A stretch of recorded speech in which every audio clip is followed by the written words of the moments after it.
नमस्कार बहनों। शिव जी ने कैसे कृष्ण के बाल रूप के दर्शन किए, आइए हम सब देखते हैं इस कहानी के माध्यम से। ये कहानी नहीं, पौराणिक एवं धार्मिक शैक्षिक कथा है। भगवान शिव के इष्ट हैं विष्णु। जब विष्णु जी ने श्री कृष्ण के रूप में अवतार लिया तो अपने इष्ट के बाल रूप के दर्शन और उनकी लीला को देखने के लिए शिव जी ने जोगी रूप बनाया। श्री कृष्ण के जन्म के समय श्री शंकर जी समाधि में थे। जब वह जागृत हुए तब उन्हें मालूम हुआ कि श्री कृष्ण ब्रज में बाल रूप में प्रकट हुए हैं। इससे शंकर जी ने बाल कृष्ण के दर्शन के लिए जाने का विचार किया।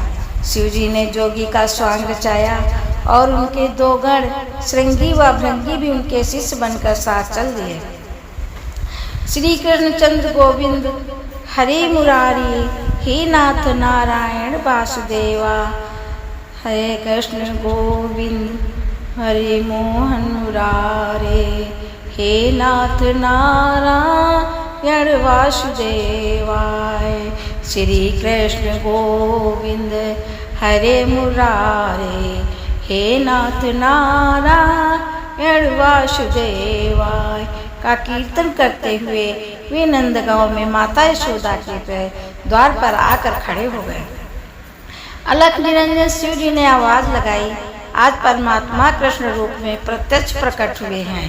शिव जी इन साकार ब्रह्म के दर्शन के लिए आए हैं। यशोदा माता को पता चला कि कोई साधु द्वार पर भिक्षा लेने के लिए खड़े हैं। उन्होंने दासी को साधु को फल देने की आज्ञा दी। दासी ने हाथ जोड़कर साधु को भिक्षा लेने व बालकृष्ण को आशीर्वाद देने को कहा। शिव जी ने दासी से कहा कि मेरे गुरु ने मुझसे कहा है कि गोकुल में यशोदा जी के घर परमात्मा प्रकट हुए हैं, इससे मैं उनके दर्शन के लिए आया हूँ। मुझे लाला के दर्शन करने हैं। दासी ने भीतर जाकर यशोदा माता को सब बात बताई। यशोदा माता जी को आश्चर्य हुआ। उन्होंने बाहर झांक कर देखा कि एक साधु खड़े हैं। उन्होंने बागंबर पहना था, गले में सर्प है, भव्य जटा है, हाथ में त्रिशूल है। यशोदा माता ने साधु को बारंबार प्रणाम किया और प्रणाम करते हुए कहा कि महाराज, आप महान पुरुष लगते हैं, क्या भिक्षा कम लग रही है? आप मांगिए, मैं आपको वही दूंगी, पर मैं लाला को बाहर नहीं लाऊंगी। अनेक मनौतियाँ मानी हैं, तब वृद्धावस्था में ये पुत्र हुआ है। ये मुझे प्राणों से भी प्रिय है। आपके गले में जो सर्प की माला है उसको देखकर वो डर जाएगा।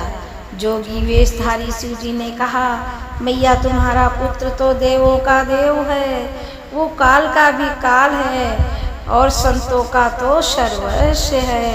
वह मुझे देखकर प्रसन्न होगा। माँ, मैं लाला के दर्शन के बिना पानी भी नहीं पीऊँगा। आपके आंगन में ही समाधि लगाकर बैठ जाऊँगा। आज भी नंदगांव में नंद भवन में के बाहर आशीश्वर महादेव का मंदिर है, जहाँ शिव जी कृष्ण के दर्शन की आशा में बैठे हैं। शिव जी महाराज ध्यान करते हुए तन्मय हुए। तब बाल कृष्ण लाल उनके हृदय में पधारे और बाल कृष्ण ने अपनी लीला करना शुरू किया।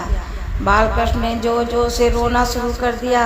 माता यशोदा ने उन्हें दूध, फल, खिलौने आदि देकर चुप कराने की बहुत कोशिश की, पर वो चुप ही नहीं हो रहे थे।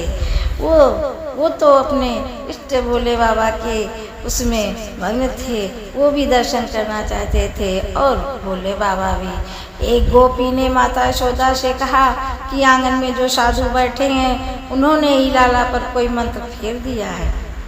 तब माता यशोदा ने सांडिल ऋषि को लाला की नज़र उतारने के लिए बुलाया। सांडिल ऋषि समझ गए कि भगवान शंकर ही कृष्ण जी के बाल स्वरूप के दर्शन के लिए आए हैं। उन्होंने माता यशोदा से कहा, माँ, आंगन में जो साधु बैठे हैं उनका लाला से जन्म जन्म का संबंध है। हे माँ, उन्हें लाला का दर्शन करवाइए। माता यशोदा ने लाला का सुंदर श्रृंगार किया। बाल कृष्ण को पीताम्बर पहनाया। लाला को नजर ना लगे इसलिए गले में बाघ के सुवर्ण जड़ित नाखून को पहनाया। साधु ने लाला से को एकटक देखने से मना कर दिया कि कहीं लाला को उनकी नजर न लग जाए। माता यशोदा ने शिव जी को भीतर बुलाया। नंदगांव में नंद भवन के अंदर आज भी नंदीश्वर महादेव हैं। श्री कृष्ण का बाल स्वरूप अति दिव्य है। श्री कृष्ण और शिव जी की आंखें जब चार हुई तब शिव जी को अति आनंद हुआ। शिव जी की दृष्टि पड़ी और फिर वो बाल कृष्ण हंसने लगे। तब तो अब यशोदा माता को आश्चर्य हुआ कि अभी तो बालक कितना रो रहा था, अब हंसने लगा। माता ने शिव जी का बारंबार वंदन किया और लाला जी को शिव जी की गोद में दे दिया। माता यशोदा ने जोगी से लाला को नजर न लगने का मंत्र देने को कहा। जोगी रूपी शिव जी ने लाला की नजर उतारी और बाल कृष्ण को गोद में लेकर नंद भवन के आंगन में मग्न होकर नाचने लगे। खुशी से नाचने लगे। सारा नंदगांव शिवलिंगाकार बन गया और आज भी ऐसा प्रतीत होता है कि नंदगांव पहाड़ पर है और नीचे से दर्शन करने पर ऐसा लगता है कि भगवान शंकर बैठे हैं। ओम नमः शिवाय, ओम नमः शिवाय, ओम नमः शिवाय। ये है भोले बाबा और कृष्ण भगवान की का सत्य और पौराणिक घटना पर आधारित ये है उनकी लीला, ये है उनका चमत्कार। वह भोले बाबा ने दर्शन किए और खुश होकर के अपने भवन को कैलाश को सिधारे। हरि ओम तत्सत, हरि ओम तत्सत, हरि ओम तत्सत। ओम नमः शिवाय। जय श्री कृष्ण। राधे राधे। जय गौरी माता।